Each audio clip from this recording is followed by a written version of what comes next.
Welcome back to NASM CPT exam prep. This is Chapter 7 of 20, our first lesson in exercise technique and training instruction.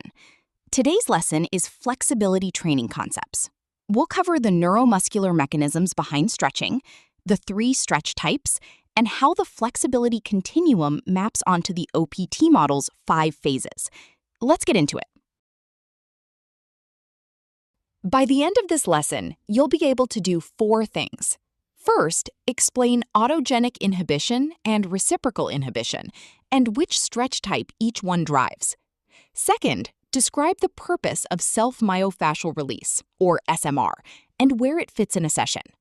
Third, differentiate static, active, and dynamic stretching. And fourth, map the flexibility continuum onto the 5 OPT phases. Let's build these one at a time. Let's start with the neuromuscular mechanisms. Autogenic inhibition. A muscle relaxes in response to tension detected within that same muscle. This is the mechanism behind static stretching and self-myofascial release. Hold tension long enough, and the muscle itself signals ease off. Reciprocal inhibition. A muscle relaxes because its functional opposite, the antagonist, is actively contracting. This is the mechanism behind active stretching. Here's the key distinction to hold on to. Both mechanisms lead to an easier to lengthen muscle, but through different neurological routes. And that's exactly why NASM pairs them with different stretch types and different OPT phases. This distinction is really the spine of the whole lesson. Every stretch type and every phase pairing traces back to one of these 2 mechanisms. Before you stretch, there's a step that comes first: self-myofascial release, or SMR. What does it target? The fascia, connective tissue wrapping around and through muscle, not just the muscle fibers themselves. Foam rolling is the most common form. How does it work? Sustained pressure reduces tissue density and adhesions, the knots, and it works largely through the same autogenic inhibition mechanism as static stretching. Where does it fit? It's programmed as a first step, before active stretching or exercise. It prepares the tissue, so the stretch that follows is more effective. One thing worth clarifying: SMR is often misunderstood as a stretch itself. It's not. It's preparation. Keep the sequence in mind: SMR first, then stretch, then the workout. There are 3 approaches to stretching. Static, a passive, held stretch, relying on autogenic inhibition. Best used for corrective flexibility, fixing a specific length-tension imbalance.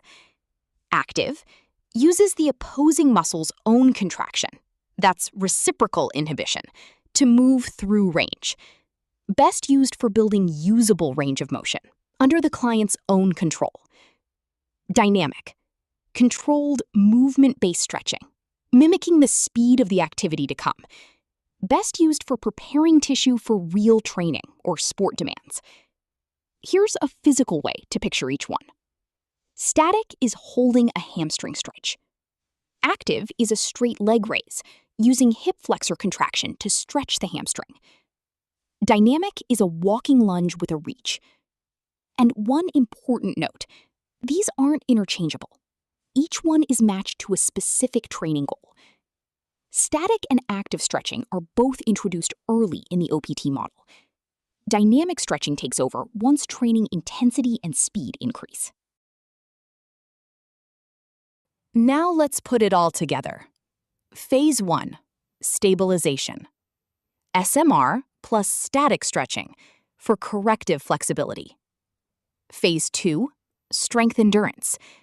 SMR plus active stretching for active flexibility. Phases 3 through 5, hypertrophy, maximum strength, and power. SMR plus dynamic stretching for functional flexibility.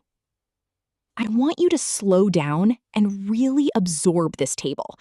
It's probably the single most testable table in this lesson.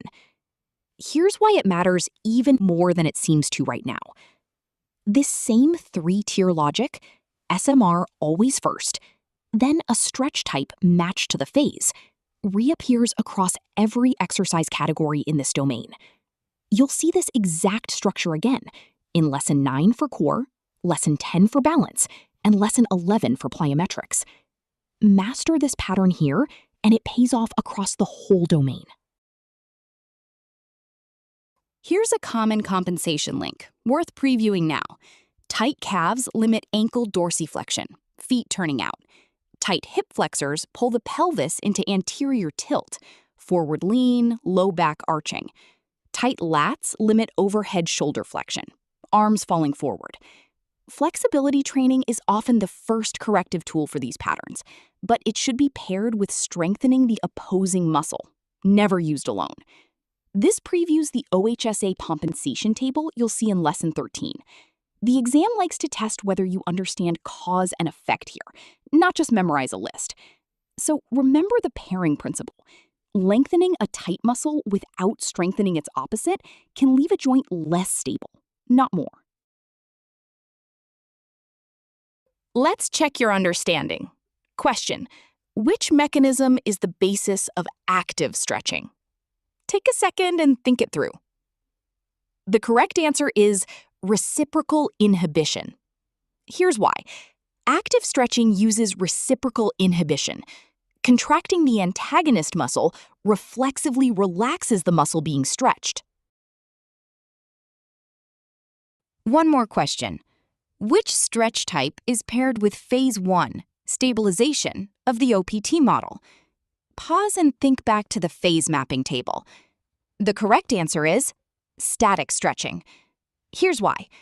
Phase 1 pairs SMR with static stretching, targeting corrective flexibility for restrictions identified in assessment.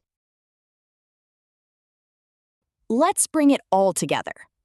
Autogenic inhibition, tension within the same muscle, drives static stretching and SMR. Reciprocal inhibition, contraction of the opposing muscle, drives active stretching. SMR reduces tissue density and adhesions, typically programmed before stretching. There are 3 stretch types: static for corrective work, active for usable range, dynamic for functional demands. The OPT mapping is straightforward. Phase 1 is SMR plus static. Phase 2 is SMR plus active. Phases 3 through 5 are SMR plus dynamic. And several compensations you'll see in Lesson 13 trace back to specific tight muscles. Always pair stretching with strengthening the opposite muscle. This isn't isolated trivia. It connects directly to assessment. Great work getting through Lesson 7. Next up is Lesson 8, cardiorespiratory fitness training. We'll cover the 4 cardio methods and how to match them to a client's OPT phase. See you there.